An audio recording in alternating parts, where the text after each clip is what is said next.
Bertahun-tahun pertempuran ini disembunyikan di balik layar, beroperasi dalam keheningan dan kerahasiaan absolut. Namun, satu eskalasi mengejutkan baru saja mengubah perang proksi menjadi konflik terbuka yang paling ditakuti dunia.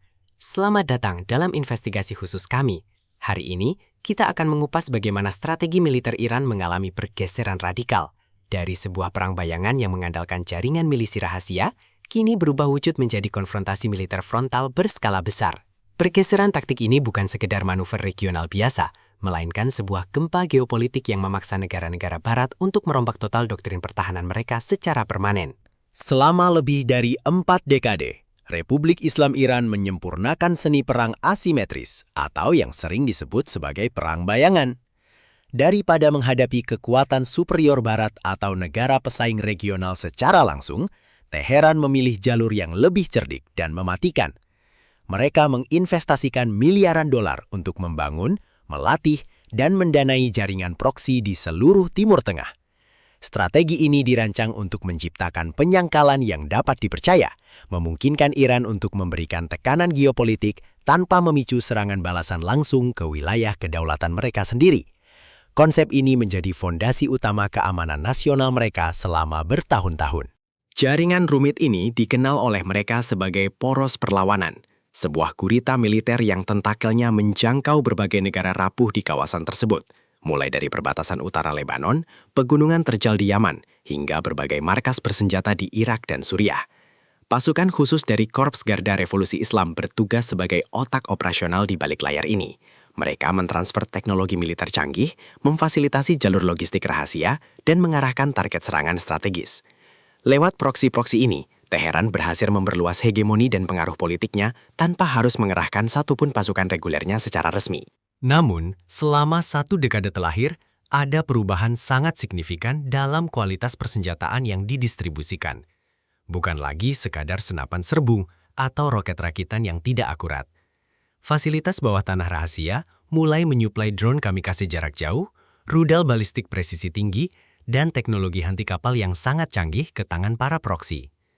Barat memantau perkembangan ini dengan kekhawatiran intelijen yang kian memuncak, menyadari bahwa senjata-senjata mutakhir ini perlahan mengikis keunggulan teknologi pertahanan mereka di kawasan tersebut.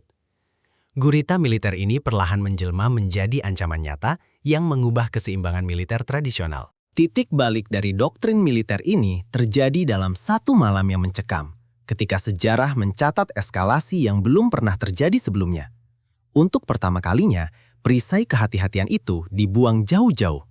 Merespon sebuah eskalasi berdarah terhadap fasilitas diplomatiknya, Iran memutuskan untuk tidak lagi bersembunyi di balik bayang-bayang sekutunya. Teheran secara resmi meluncurkan serangan langsung dari daratan mereka sendiri, menargetkan wilayah musuh bebuyutannya dengan gelombang proyektil mematikan. Keputusan ini secara seketika menghancurkan aturan tak tertulis yang selama ini membatasi konflik proksi. Perang bayangan telah runtuh seketika. Skala serangan tersebut membuat para analis intelijen militer global tercengang. Ratusan drone bersenjata peledak dan puluhan rudal balistik antar wilayah ditembakkan secara bersamaan dalam sebuah operasi yang dikoreografi dengan sangat presisi. Tujuannya bukan sekedar memberikan pesan peringatan politik, tetapi untuk menguji batas maksimal dari sistem pertahanan udara paling canggih di dunia. Gelombang demi gelombang serangan udara membelah langit malam, menciptakan tontonan visual apokaliptik yang disaksikan langsung oleh jutaan pasang mata warga dunia. Ini adalah bentuk pameran kekuatan brutal dan pergeseran doktrin yang mengerikan. Di pihak lawan, doktrin pertahanan udara barat dipaksa untuk bekerja melampaui batas kapasitas teoritisnya. Koalisi militer internasional membentuk formasi pertahanan berlapis di udara secara darurat. Sistem pertahanan rudal balistik, radar pelacak peringatan dini, dan skuadron jet tempur beroperasi tanpa henti membelah awan. Mereka harus berjuang keras mencegat mayoritas absolut dari proyektil tersebut sebelum mencapai pusat populasi. Meskipun kerusakan infrastruktur berhasil diminimalisir berkat keunggulan teknologi ini, biaya finansial dan logistik yang harus dihabiskan untuk 1 malam pertahanan udara tersebut mencapai angka yang sangat fantastis, menembus miliaran dolar. Peristiwa malam itu memicu pergeseran paradigma yang fundamental di koridor kekuasaan militer barat. Doktrin pencegahan atau deterrence yang selama ini menjadi andalan utama pertahanan global dianggap gagal total mencegah eskalasi serangan langsung. Para ahli strategi militer kini menyadari bahwa ancaman ini tidak lagi bersifat sporadis atau terbatas pada gerilya proksi berskala kecil. Kalkulasi resiko dari pihak Teheran telah berubah secara dramatis. Keberanian baru ini secara langsung memaksa para pembuat kebijakan militer Barat untuk mengevaluasi ulang secara radikal postur pasukan mereka dan anggaran pertahanan strategis di kawasan tersebut. Kegagalan strategi pencegahan ini segera menjalar menjadi krisis diplomatik berskala global. Di Markas Besar Perserikatan Bangsa-Bangsa, sidang darurat digelar di tengah kepanikan dan ketidakpastian tatanan internasional. Para diplomat saling bertukar tuduhan keras tanpa memberikan solusi nyata. Upaya deeskalasi yang biasanya selalu efektif, kini terasa hampa ketika ancaman konflik massal berada di depan mata. Aliansi geopolitik lama mulai terlihat retak di bawah tekanan tinggi. Komunitas internasional dihadapkan pada kenyataan pahit bahwa arsitektur keamanan global saat ini tidak dirancang untuk menangani konfrontasi multifrontal antara negara-negara bersenjata mutakhir. Di dalam negeri Iran sendiri, manuver militer frontal ini dirancang secara cermat sebagai alat konsolidasi politik domestik yang sangat kuat.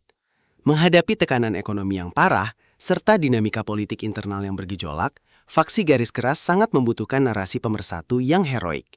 Dengan memposisikan diri sebagai satu-satunya kekuatan regional yang berani menghadapi dominasi militer Barat secara langsung, mereka berupaya membangkitkan kembali semangat patriotisme absolut.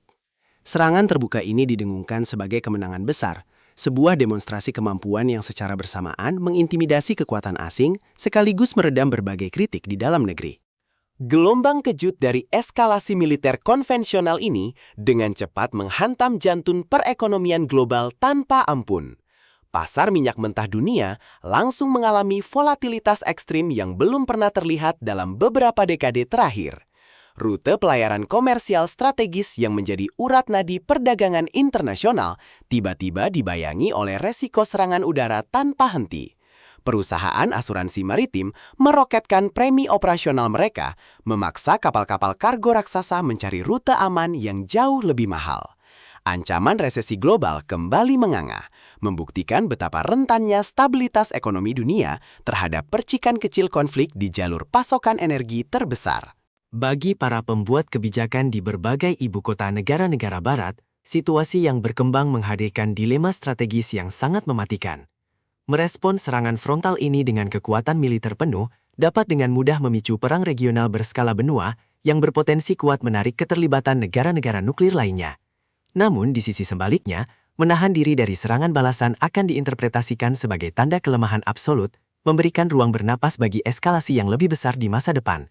Keseimbangan kekuasaan tidak benar-benar berada di ujung tanduk yang sangat tipis dan rapuh. Menghadapi kenyataan era konfrontasi frontal, seluruh buku panduan pertahanan Barat kini dirombak total dalam semalam. Mengandalkan rudal pencegat yang bernilai jutaan dolar hanya untuk menembak jatuh sekawanan drone berharga murah sama sekali tidak masuk akal secara ekonomi tempur jangka panjang. Institusi militer modern kini memacu investasi darurat untuk mengadopsi teknologi peperangan masa depan secepat mungkin. Fokus anggaran utama dialihkan pada pengembangan senjata energi terarah seperti sistem laser pertahanan berdaya tinggi dan kecerdasan buatan pelacak misil. Perlombaan persenjataan generasi baru telah resmi dimulai tanpa peringatan. Babak konfrontasi terbaru ini telah mengubah peta permainan konflik selamanya.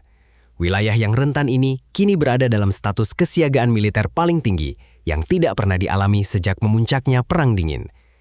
Ribuan pasukan infanteri dan armada tempur angkatan laut dikerahkan secara agresif ke titik-titik perbatasan strategis.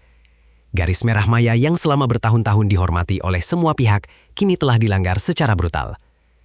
Gurita proksi masih tetap hidup dan terus beroperasi. Namun kali ini, mesin perang konvensional berskala penuh siap mendukung mereka langsung dari garis belakang yang terbuka lebar. Runtuhnya perang bayangan telah resmi membuka sebuah kotak Pandora yang hampir mustahil untuk ditutup kembali. Keputusan paling berani untuk melangkah keluar dari kegelapan operasi rahasia dan menantang arsitektur militer dunia secara terbuka telah mendefinisikan ulang seluruh makna peperangan modern. Dunia kita saat ini harus menatap langsung ke dalam jurang ketidakpastian yang sangat dalam dan mengerikan. Era nyaman di mana pertempuran mematikan bisa disembunyikan di bawah meja diplomasi telah benar-benar berakhir selamanya. Pertanyaan terbesar yang menghantui dunia kini bukanlah apakah perang besar akan meletus, melainkan kapan ia akan menghancurkan segalanya.